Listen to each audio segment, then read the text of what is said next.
एक गांव में तीन लड़के रहते थे, राम, श्याम और राजू। तीनों के पिता काफी अमीर थे। तीनों का बचपन बहुत अच्छे तरह से गुजरा था। उनके माता पिता कभी भी उनकी कोई भी मांग को अनदेखा नहीं करते थे। राम के पिता सरपंच थे, श्याम के पिता एक कारोबारी थे और राजू के पिता एक किसान जमींदार थे। छोटी उम्र से ही उन सबको लाड प्यार ने ऐसा बना दिया था कि ना तो उनको मेहनत का पता था और ना ही उनको समय की परवाह थी।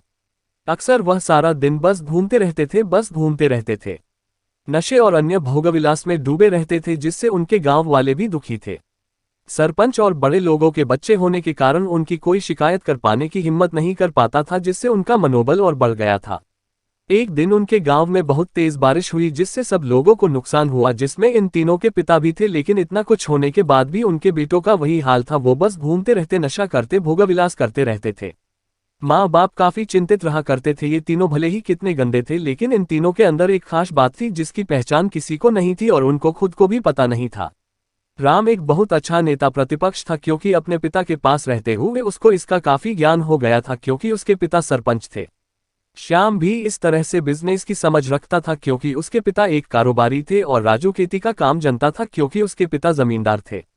पर अपनी गलत कामों की वजह से उन सब ने अपने इन टैलेंट पर ध्यान ही नहीं दिया, जो कि उनकी सबसे बड़ी कमजोरी थी। इस तरह से इनकी बदमाशियों को देखकर इनके पिता उन्हें सीख देने को सोची।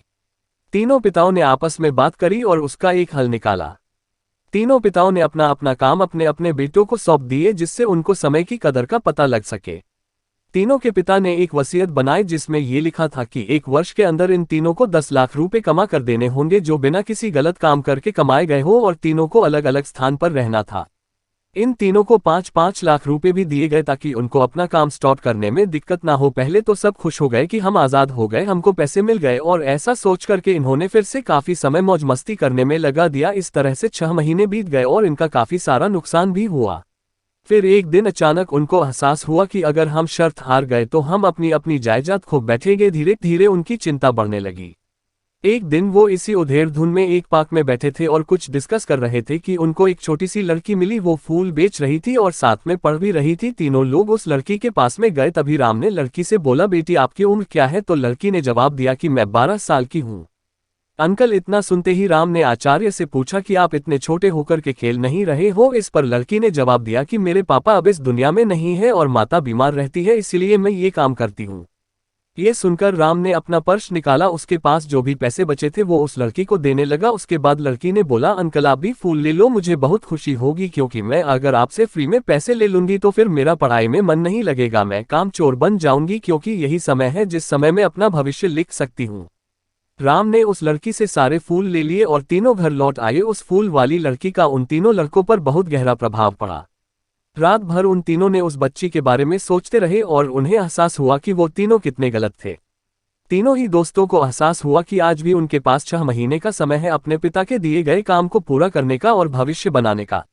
इसी दौरान सब ने सोचा कि अगर बचे हुए समय का सही उपयोग करें तो अभी भी बहुत कुछ किया जा सकता है। इस तरह बाकी दोस्तों ने भी सोचा और दूसरे समय में आकर काम तलाशने लगे। पर उनके शर्त में एक शर्त ये भी थी कि उनको जो भी काम करना है वो अपनी पहचान बताए बिना करेंगे, जिससे ये साफ था कि उनको काम नहीं मिला। और जब काम नहीं मिला तो उन्होंने सोच लिया तो अब वो अगर कुछ भी करेंगे तो अपने गाँव में जाकर ही काम करेंगे।